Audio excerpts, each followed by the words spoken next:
I don't know about you, but do you ever have that moment when you're listening to a song and it just works so well, whatever they're doing, the instrumentation, the melody, it just is overwhelmingly beautiful, and you have to go immediately and search online, what instrument were they using, how did they get that sound?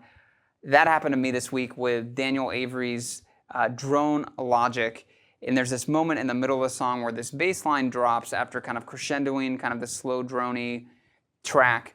And I just was like, wow, this is a great kind of tone right here. And so furiously went online, started looking, okay, what was used to make this? And from what I could deduce, it was the SH-101, which led me to the question, is it the artist or the instrument? Let's talk about it.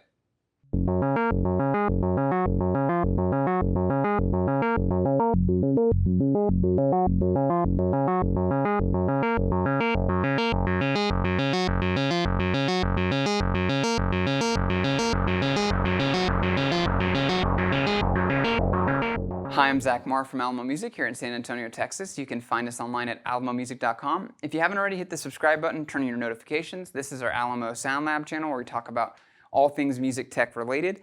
And today we're talking about the Roland SH-101 and asking the question, is it worth it? Is it a good thing to have in your arsenal today? And I asked the question at the beginning of the video, is it the artist or the instrument? Kind of because I think it's an interesting question. Obviously, the answer is both. It's never completely one or the other. It's a combination of the two, in my opinion.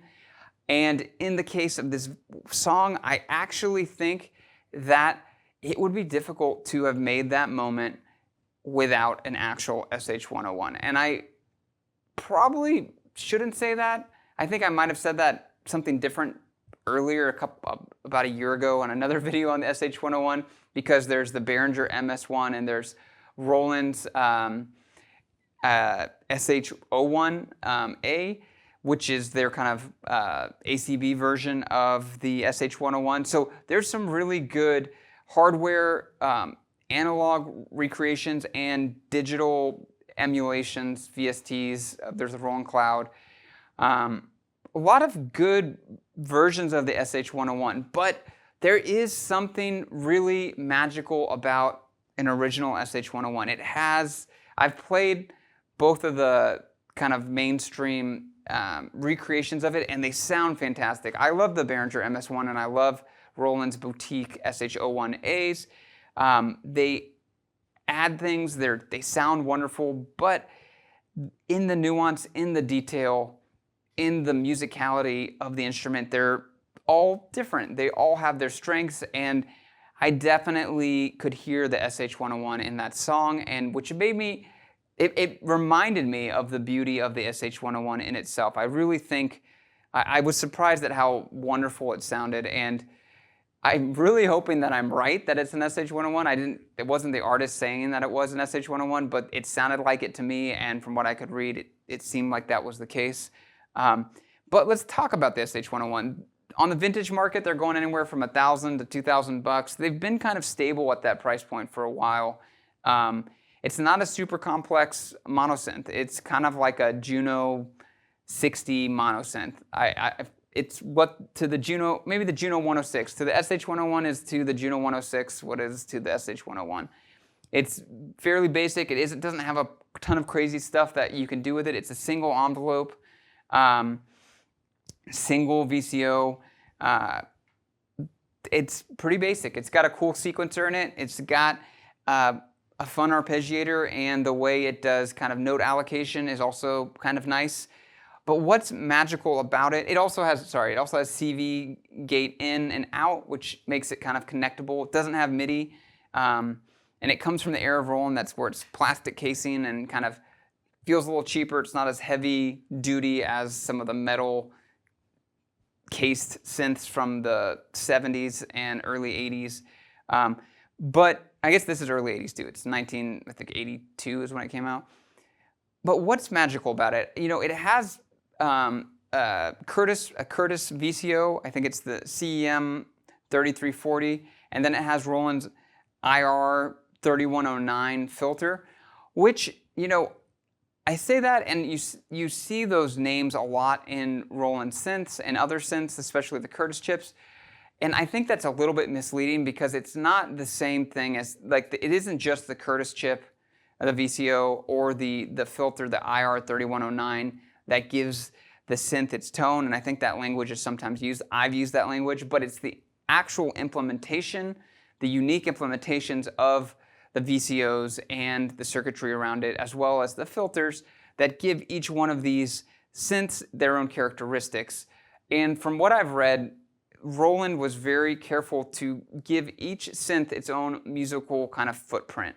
And so the implementation of the filter chip in the SH-101 is definitely drier. It's a little bit more aggressive. It's not as wet. It's not as maybe liquidy as some other filter implementations. But it's really nice.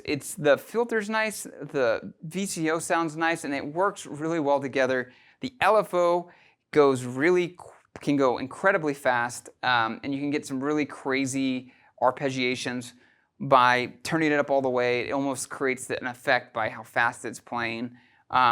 Same thing with the VCO mod. You get some really interesting things by playing with the available modulations, even though they're limited. It's nice being able to mix in different kind of waveforms with the single VCO. You have a sub-oscillator that you can switch 1 octave or 2 octaves down with, on the 2 octave position, 2 different kind of settings in terms of the wave shape. You can also adjust the volume of the sub-oscillator. You also have noise that you can bring in and out. It's white noise, very nice. So you can kind of sculpt the VCO sound in a very nice way, and it's just a pleasant instrument. So let's take a listen and wrap up with some final thoughts.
So there you have it, the SH-101. There's a lot of great videos already online of people playing it and doing all sorts of interesting things.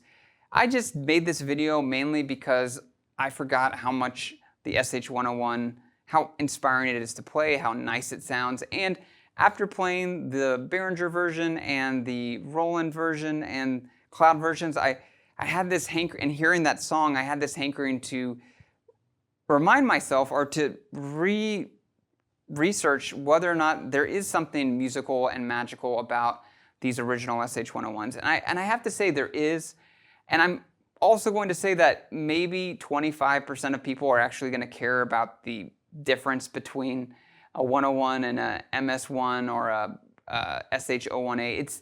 It's not a deal breaker, but if you really listen, if you have an ear that really cares about the detail and nuance, you probably can hear, and it will make a difference, and it will contribute musically to your arsenal. So is it worth it? I would say it definitely is a luxury. It definitely is excess, and it's something, it's a little bit purist to own an SH-101, but there's people that are purists. There's people that like certain types of wine and certain types of beer. It definitely is not, it's not worth it, but definitely there's great options, alternatives to it.